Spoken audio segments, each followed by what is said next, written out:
என்னாச்சு உங்களுக்கு?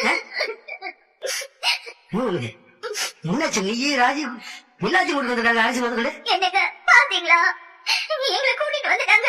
என்ன மட்டும் இல்ல, பாருங்க அரசு இவளையும் கூட்டிட்டு வந்துட்டாங்க. அவங்கள விட்டுங்கன்னு சொன்னா கேட்கவே மாட்டேன்ட்டாங்க. அழகாசி ஒண்ணு இல்ல, எனக்கு எனக்கு எப்படியாவது எங்களை இருந்து கூட்டிட்டு போயிடுங்க, பயமா இருக்குங்க எனக்கு. எம்பிட்டா சொன்னும் கேட்காம அரசு பண்ணி கூட்டிட்டு வந்து ஸ்ரீராஜி எதுக்குங்க கூட்டிட்டு வரணும்? பாவங்க. என்ன பாருங்க இதெல்லாம், எதுக்கு இவங்க கூட்டிட்டு வந்து சேஜல உட்கார வச்சிருக்கீங்க?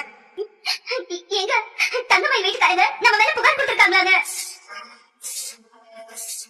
நம்ம என்ன செஞ்சோம் ஒண்ணுமே புரியலங்க. எங்க எனக்கு ரொம்ப பயமா இருக்குங்க, எங்க கூட்டிட்டு போயிடுங்க. போயிடுங்க. எதுக்கு மேடம் இவங்க கூட்டிட்டு வந்தீங்க? எங்க என்ன எங்க கூப்பிடுறீங்க? என்னங்க பண்ணீங்க? சொல்லலாம் போங்க. நான் என்னங்க தப்பு பண்ணேன்? சும்மா எங்க தேவையில்லாம கூப்பிட்டு அம்மா என்னங்க இது எப்படி கூப்பிட்டு வந்தீங்க? ஏன் கூப்பிட்டு வந்தீங்க? ஐயோ எனக்கு ஒண்ணுமே புரியலையே. நியாயமே இல்லங்க, எங்க அருமை விடுங்க, எங்க கூட்டிட்டு வந்து வச்சிருக்கீங்க? சும்மா எல்லாத்துக்கும் அழுதுட்டு இருக்காதீங்கம்மா. விசாரணைக்கு தான் கூட்டிட்டு வந்துட்டோம். நீங்க தான் ரொம்ப அழுதுட்டே இருக்கீங்க. நீங்க கத்திட்டே இருக்கீங்க. என்ன சத்தங்க? வணக்கம் மேடம். இதுதான் அந்த குடும்பமா? ஆமா மேடம். மேடம் எதுக்கு மேடம் வீட்டுல எல்லாத்தையும் கூட்டிட்டு உட்கார வச்சிருக்கீங்க? நாங்கெல்லாம் கௌரவமா வாழ்ற குடும்பம் மேடம். சார் எல்லாரும் தான் கௌரவமா வாழ்றாங்க. மேடம் எங்க மேல ஏதோ புகார் கொடுத்துருக்கதா சொன்னாங்க. ஆனா இப்ப வரைக்கும் என்ன புகார் என்ன எதுன்னு எந்த விஷயமும் எங்களுக்கு தெரியல.